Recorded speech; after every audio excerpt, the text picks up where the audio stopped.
Hi friends, എല്ലാവരും സുഖമായിട്ടിരിക്കണമെന്ന് വിശ്വസിക്കുന്നു. ഇഷ്ടമായാൽ ലൈക്ക് ചെയ്യണേ, സബ്സ്ക്രൈബ് ചെയ്ത് ഓൾ എന്ന ബട്ടണിൽ കൂടി പ്രസ് ചെയ്യണേ. എന്താ ഉണ്ടാക്കാൻ പോകുന്നതെന്ന് നോക്കാം. കടലമാവ് വെച്ചിട്ട് ഒരു ക്യാരറ്റ് എടുത്ത് കഴുകി വൃത്തിയാക്കി വെച്ചിട്ടുണ്ട്. അതിന് ഗ്രേറ്റ് ചെയ്തെടുക്കാം. അരക്കപ്പ് കടലമാവ് ഇട്ട് കൊടുക്കാം. അരക്കപ്പ് ഇടിയപ്പപ്പൊടി ഇട്ട് കൊടുക്കാം. പാകത്തിന് ഉപ്പ് ഇട്ടിട്ട് നന്നായിട്ടൊന്ന് മിക്സ് ചെയ്തിട്ടുണ്ട്. ഒരു അര സ്പൂൺ മഞ്ഞൾപ്പൊടി, 3/4 സ്പൂൺ മുളക് പൊടി ഇട്ട് കൊടുക്കാം. 1/4 സ്പൂൺ അര സ്പൂണിൻ്റെ താഴെയാണ് മഞ്ഞൾപ്പൊടി ഇട്ട് കൊടുത്തിരിക്കുന്നത്. 1/4 സ്പൂൺ ഗരം മസാല, 1/4 സ്പൂൺ പെരിഞ്ജീരകത്തിൻ്റെ പൊടി ഇട്ട് കൊടുക്കാം. വെളുത്തുള്ളി ഇഞ്ചി പേസ്റ്റ് ഒരു 1/4 സ്പൂണിൻ്റെ മേലെ ഇട്ടിട്ടുണ്ട്. ഒരു ക്യാരറ്റ്, ചെറിയൊരു ക്യാരറ്റ്, ഒരു ചെറിയൊരു പീസ് ക്യാബേജ്, ഒരു 2 പച്ചമുളക്. ഇതെല്ലാം കൂടി നന്നായിട്ടൊന്ന് മിക്സ് ചെയ്യണം. ഒരു സവാള കട്ട് ചെയ്തത്,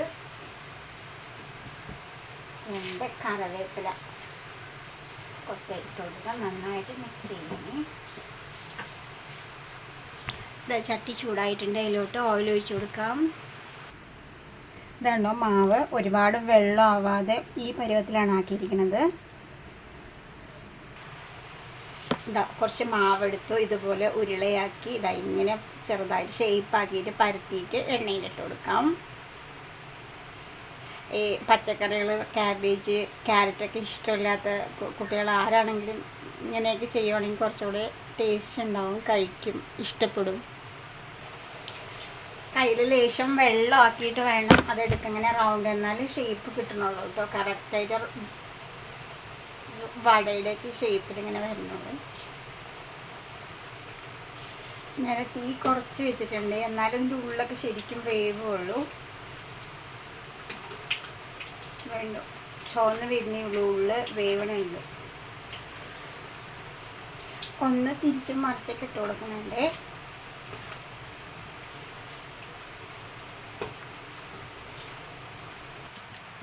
ഇങ്ങനെ ആയിക്കിട്ടുണ്ട്. ഇങ്ങനെ പരത്തിയിട്ട് ഇട്ട് കൊടുക്കാം. ഇങ്ങനെ എന്തായാലും ചെയ്ത് നോക്കണം കേട്ടോ. ചിക്കൻ ഇടാതെ തന്നെ ആ ചിക്കൻ്റെ ഒരു നല്ലൊരു ഫ്ലേവറും നല്ലൊരു ടേസ്റ്റൊക്കെ ആയിട്ട് അടിപൊളിയാണ് കേട്ടോ കഴിക്കാനായിട്ട്.